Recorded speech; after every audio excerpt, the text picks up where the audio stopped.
Le Liban, on le s'est posé comme l'une des conditions autour de cette reprise des négociations en Suisse. Le Liban, où l'État hébreu le redit, ses troupes ne se retireront pas des zones occupées et aucune restriction ne s'applique aux troupes pour éliminer les menaces. Déclaration de Tel Aviv. 7 personnes ont été tuées dans des frappes israéliennes dans l'Est et le Sud hier. Annonce faite par le ministère de la Santé. Mais depuis quelques heures, les armes se sont tues. Bonjour à vous, Serge Berberi.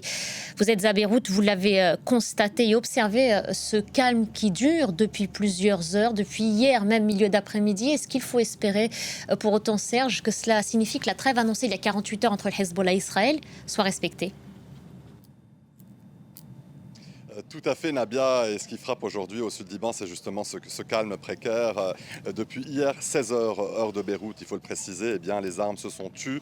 Après, vous savez, une fin de semaine parmi les plus violentes depuis le début de la guerre, dans les hauteurs stratégiques au sud de Nabatillé, et c'est là d'ailleurs que se concentraient les combats ces dernières semaines. Eh bien, aujourd'hui, tout semble figé, aucune activité militaire n'a été signalée, et immédiatement, ce calme a redonné un peu de mouvement à une région qui, vous savez, une région qui vivait sous les bombes depuis des mois.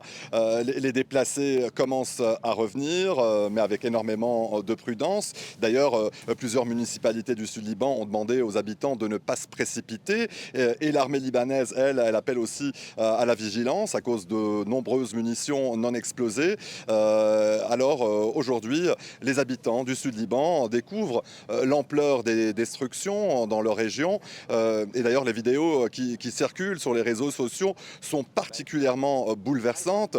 On peut voir des familles dans des quartiers en ruine.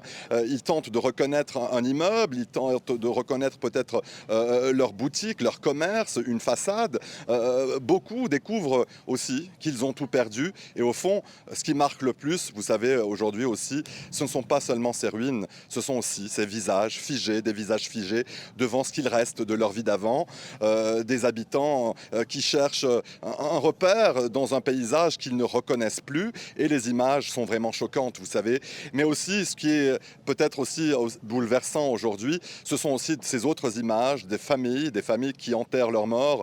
Vous savez, depuis des semaines et parfois depuis des mois, cela était devenu pratiquement impossible à cause, vous l'imaginez, de ces frappes intenses dans le sud Liban, ces ordres d'évacuation massifs.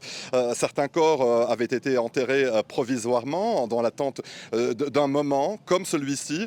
Eh bien, aujourd'hui, les secours aussi continuent sur place de retirer des corps, des décombres.